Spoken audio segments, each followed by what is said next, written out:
Welcome to the Keiser Report. I'm Max Keiser. Last week, the Heritage Foundation and the Wall Street Journal presented their annual list of economic freedom. For the 7th year running, the U.S. has dropped down that list, now residing at 12th most free economy in the world.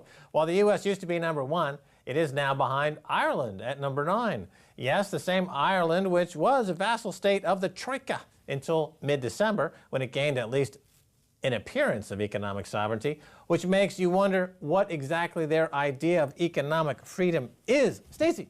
Max, this is important to know because, of course, Davos has been happening this past week, and they're trying to deliver us economic freedom. I think what we're going to see from them and what Heritage Foundation and the Wall Street Journal, when they looked at Ireland, what they see is this, what Nigel Farage, UKIP MEP, said. We are run now by big business, big banks, and in the shape of Mr. Barroso, big bureaucrats. So true. It's fascinating how far down this league table the U.S. has plummeted. It's the only country that's actually dropping. The other ones are kind of in stasis to some degree or another. Only the U.S. is really, plummeting down this list. Yeah, but like I said, I don't know if it's a bad thing in the way that they determine what economic freedom is. They don't care that Ireland was occupied by foreign banking powers until just a few weeks ago, allegedly. Now, I want to say that here in the UK, they're number 14 on this list, and they could be rising very soon if they determine economic freedom in the being occupied by banksters, because HSBC faces £70 billion capital hole, warns Hong Kong analysts. HSBC could have overstated its assets by more than £50 billion and ultimately need a capital injection of close to £70 billion before the end of this decade, according to an incendiary report published by a Hong Kong-based research firm, and the research firm is called Forensic Asia. This is £70 billion, which equals about $110 billion. Who's our accountant? E&Y? KPMG? No, actually it was KPMG. I believe from last year it was PwC. Oh, so. PwC. Not KPMG? Not E&Y? Not Deloitte & Touche? Not Deloitte & Touche? Not E&Y? Not KPMG? Not PwC?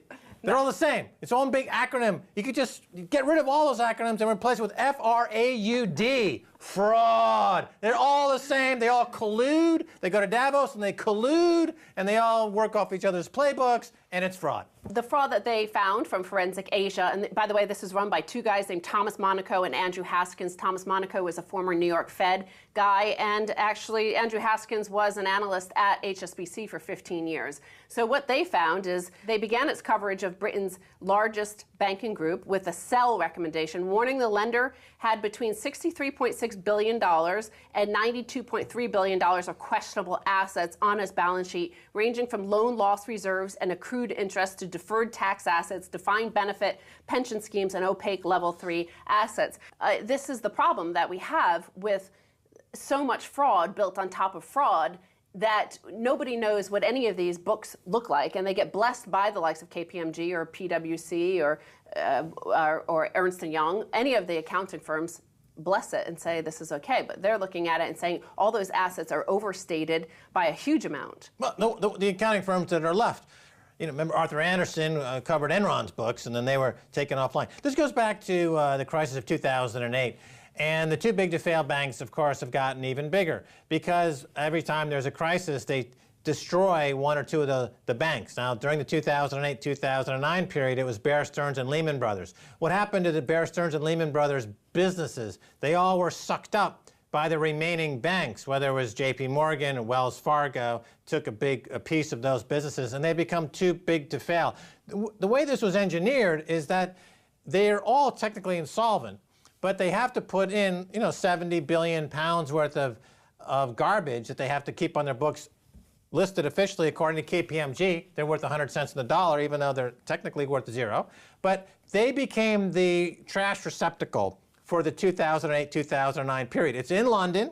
It's the biggest bank in London. London is the global center of financial fraud. So HSBC's bank is like JP Morgan's balance sheet in America. They have trillions of dollars worth of toxic debt they share with the Fed. Here, HSBC shares toxic debt with Mark Carney's Bank of England. So they're warehousing toxic debt. Now the forensic people in Asia are saying, oh my God, that's toxic debt. This bank is insolvent, technically, as it has been for 5 years. technically insolvent.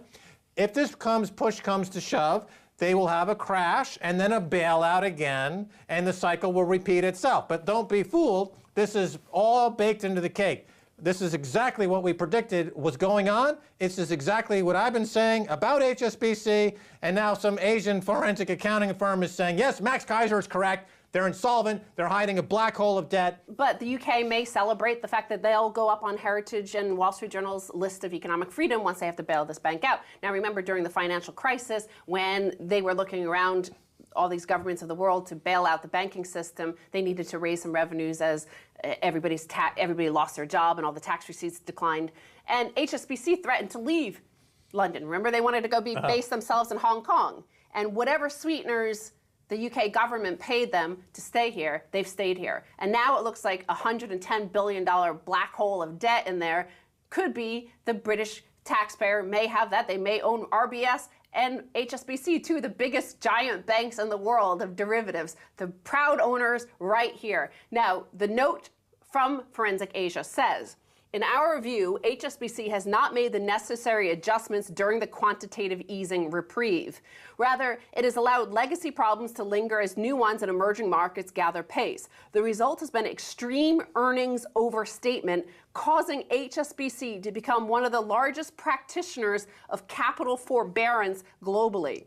This charade appears to be ending, given how few earning levers remain besides selling off core elements of the franchise and the stringencies of Basel III compliance. Here you have it, that they're saying that, first of all, quantitative easing reprieve, we've all lost economic sovereignty by that regard. I mean, there's still a number one, Hong Kong, number two is Singapore, economic freedom, but we've all globally lost economic sovereignty to this. The big banks, big business, big bureaucrats who've been printing money for the bailouts of these banks. But despite all that printing, the hundreds of trillions of dollars of printing by central banks, despite all of that, they say that HSBC has this capital forbearance, that they've been lying, extreme earnings lies. Oh, they've been lying about their revenues. Yes. They've been lying about their income. They've been lying about their balance sheet. They've been lying about their income statement. They've been lying about their liabilities.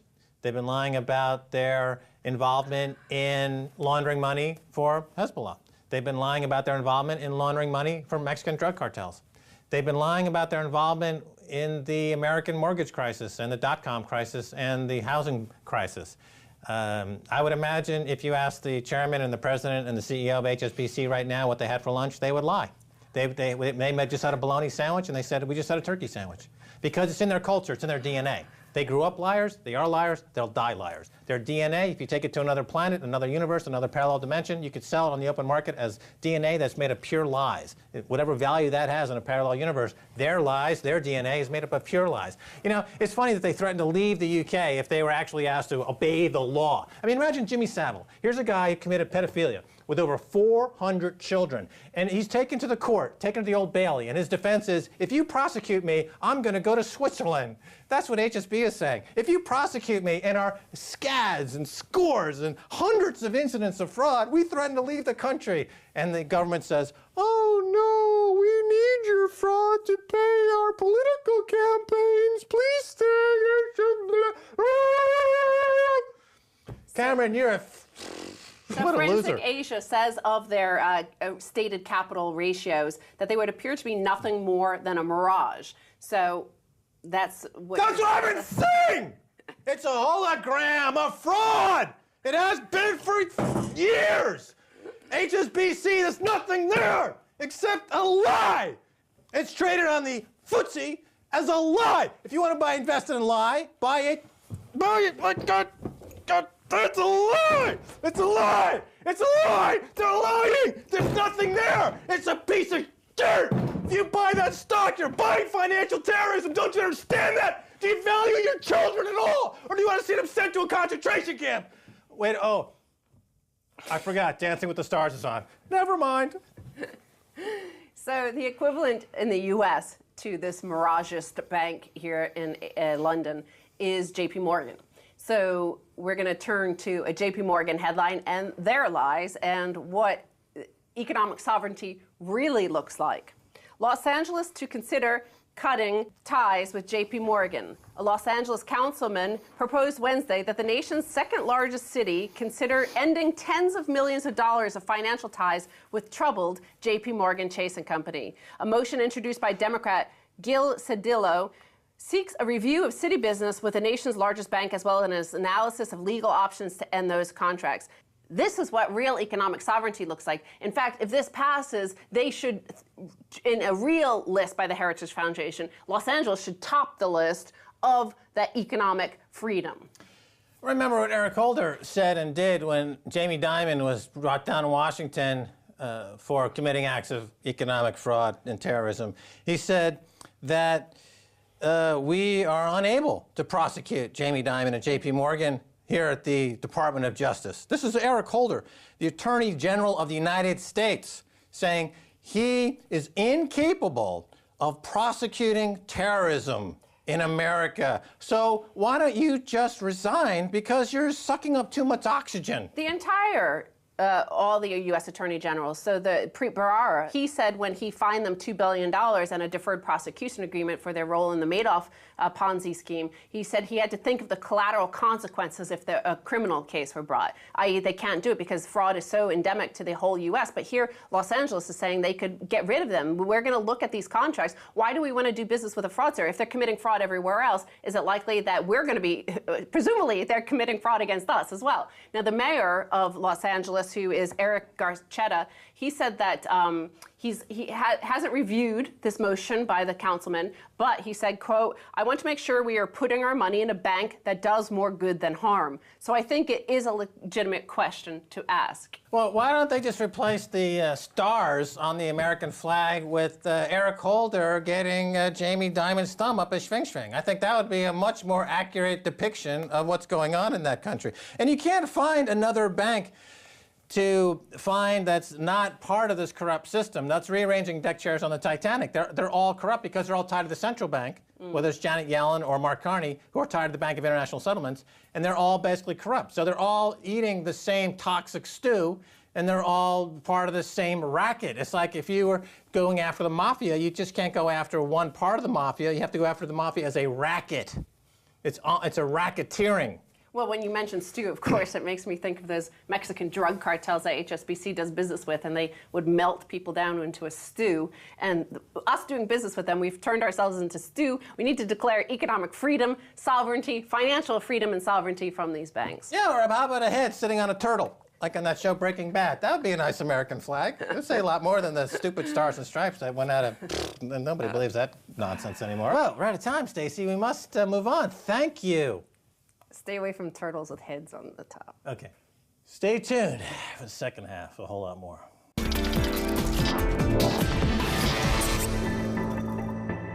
Welcome back to the Keiser Report. I'm Max Keiser. Time now to go to the Pine Ridge in South Dakota and speak with Payu Harris. Payu, welcome to the Keiser Report. Glad to be here, Max. All right, this is a very exciting story. You want to make Bitcoin the sovereign currency of your Indian nation. Tell us about the plan. Well, we feel the plan is pretty comprehensive, Max, and pretty simple. It's simply, educating people, raising the awareness level, so people understand what Bitcoin is and why they should use it. A lot of it's getting the merchants on board. And what's actually helping is some of the big department stores out here in the United States had a major breach of security. So what we're doing is we're using that to showcase the security features that Bitcoin provide. Pretty much, it's an awareness campaign.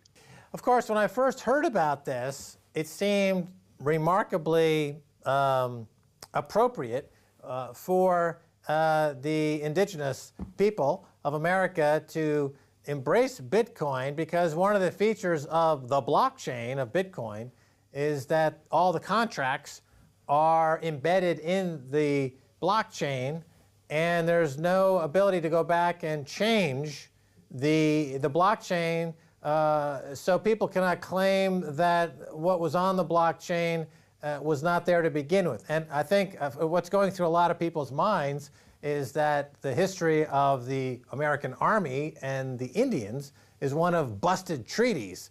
Treaties get broken all the time. This is the history that we've grown up knowing. So Bitcoin is really, in effect, a way to put all of those documents and legal documents into the transparent and irreversible blockchain. Your thoughts? Exactly. You bring up a very good point. Ironically enough that you'd mentioned that, we're already starting to get some blowback from the tribal president's office.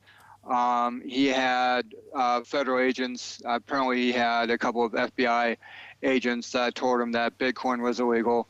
I've assured him that it's not. I've shown him numerous news reports that show that it's not.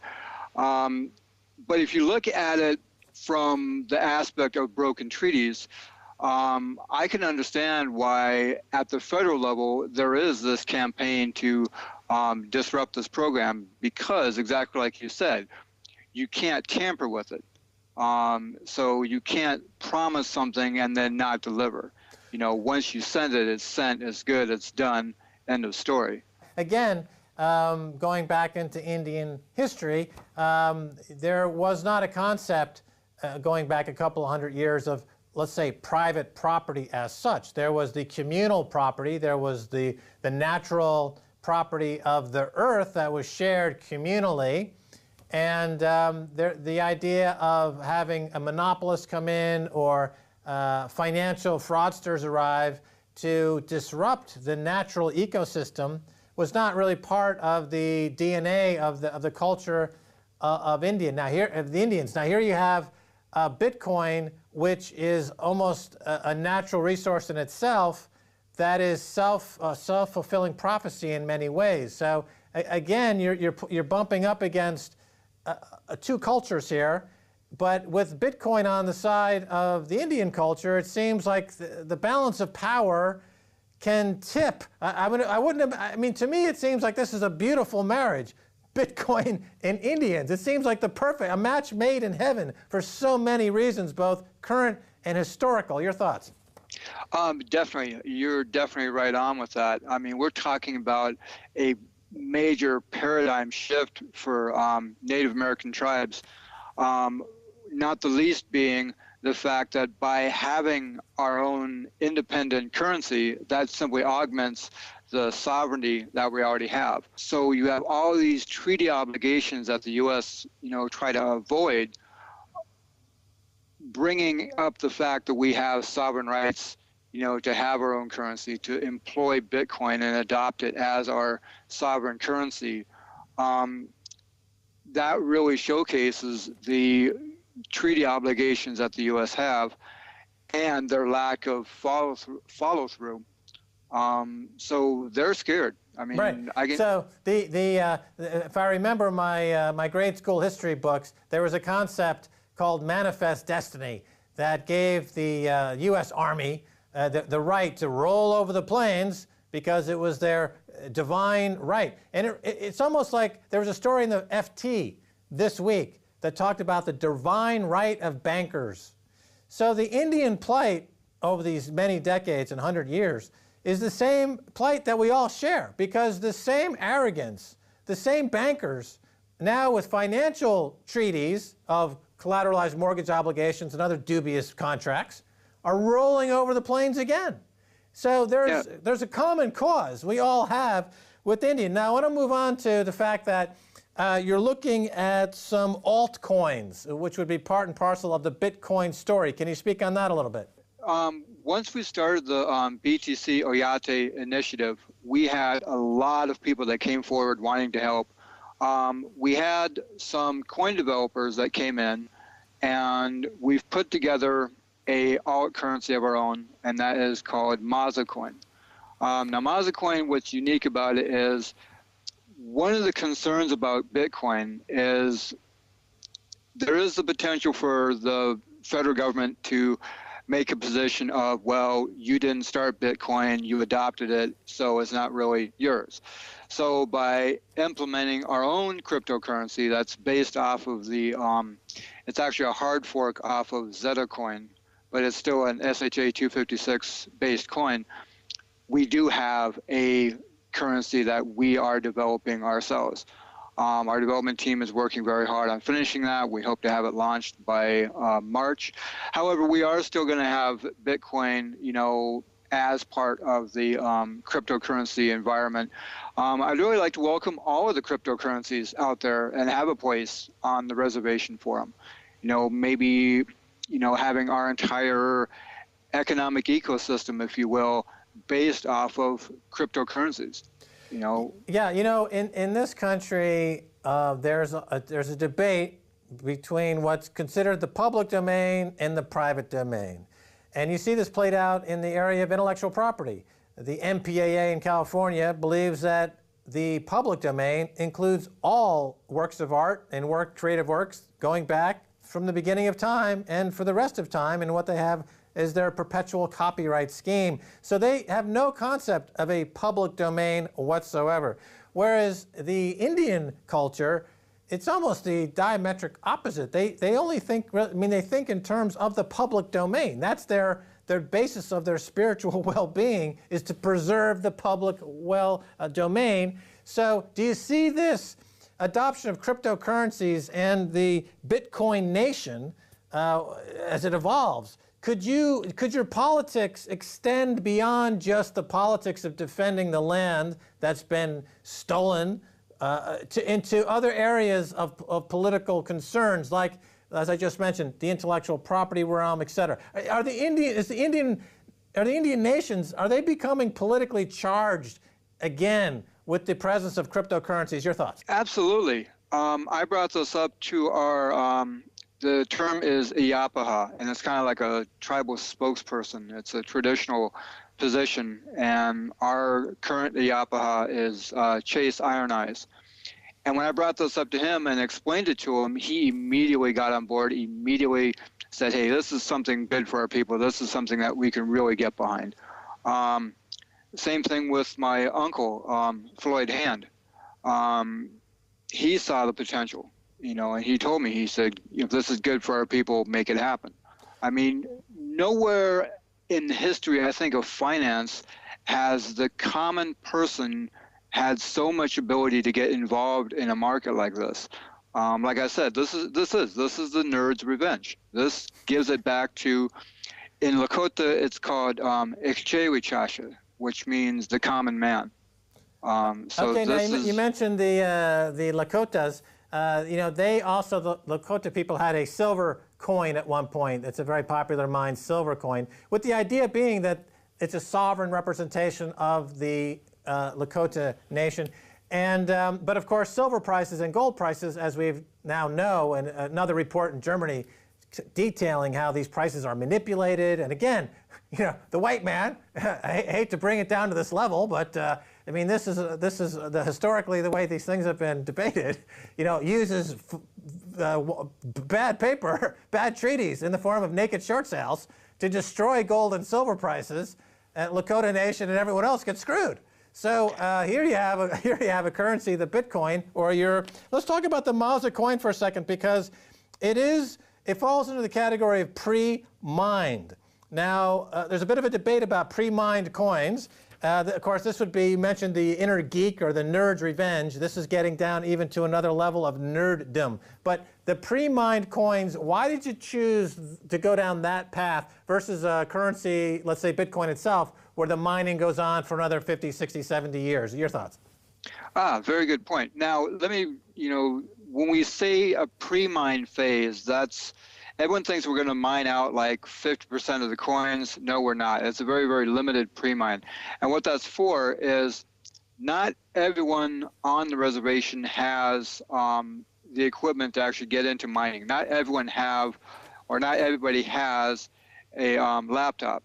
So what we're going to do with this pre-mine is essentially kind of create a reserve of currencies. So if somebody says, somebody that might have like artwork for sale, they could technically mine and take part and get, be involved by being paid with Maza coin. If a tribal employee wanted to say, well, we want our payroll in Maza coin, it basically gives the tribe an already developed resource to use immediately.